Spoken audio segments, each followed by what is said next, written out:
Hello, Saints. We're still looking at the introduction materials for Daniel. We're doing the Daniel Zoom, and this week here is a continuation of what we're doing in Daniel. It's foundational structures that we'll look at, and this Sunday we're going to show you the chiasm of the book. But right now what we're looking at here, just to get the foundations, the structure of it, is that Daniel, a prophetic book, is not in the prophetic section of the Hebrew Bible. The Hebrew Bible is generally referred to as the Old Testament by us, by Christians, but it's technically by them called the Tanakh. And that's kind of like an acronym, the TNK, and they call it the Tanakh. The first part's Torah, that's the first 5 books of Moses, that's the law of Moses. Torah a lot of times gets translated law, but a better translation of that would be instruction. And then the next book section they have is called the prophets. A prophet is a nevi or a nebi, and the plural of that is the nevi'im, and that's the nevi'im section of the Tanakh. And then there you find all the prophets, but you don't find Daniel there. Why would that be?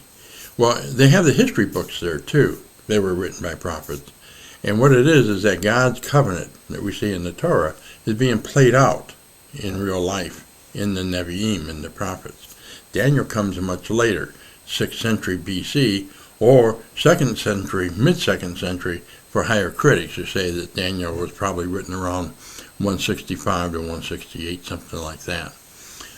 It's interesting there are so many copies and fragments of it found in the Dead Sea Scrolls, and the book was looked at as canonical. And most of these texts go back to the mid-3rd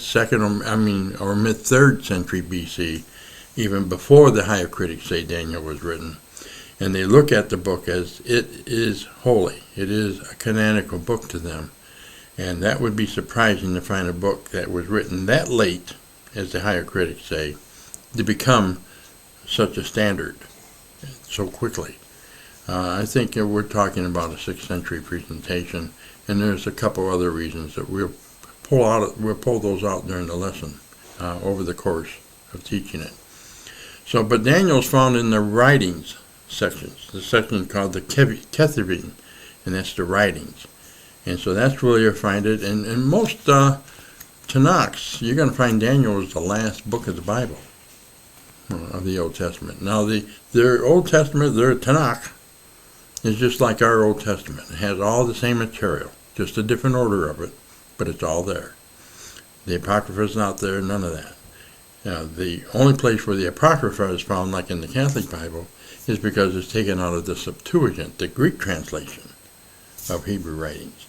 And that found their way into what you would call the Catholic Bible. And some of the Orthodox Bibles, and some other, like the Greek Orthodox, like the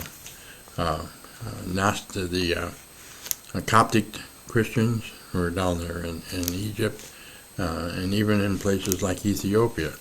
The Ethiopian church has some books in there that vary. But anyways, I digress. The idea is that we're talking about a book that is a prophet. It's apocalyptic. It's the Old Testament apocalyptic. The New Testament is the book of Revelation. That's apocalyptic. And these are the 2 main apocalyptic books. Now, you do find some apocalyptic material in Ezekiel and some of the other places, but these are the 2 main books that are apocalyptic. And that's not just prophecy, but dealing with visions and imageries of symbols, of beasts and dragons and things like that. Using different things to describe what God wants you to know. That makes it apocalyptic. It's not apocalyptic, however, doesn't mean in time. Eschatological at the end. It just means that it's being revealed, but it's being revealed through symbols. And that's usually what you find the prophecy that is called the apocalyptic literature. Very popular in the pseudepigrapha and the other writings that you find in those time periods. Late intertestamental period of the Jews of the Bible, and even into the 1st, 2nd, 3rd century in AD.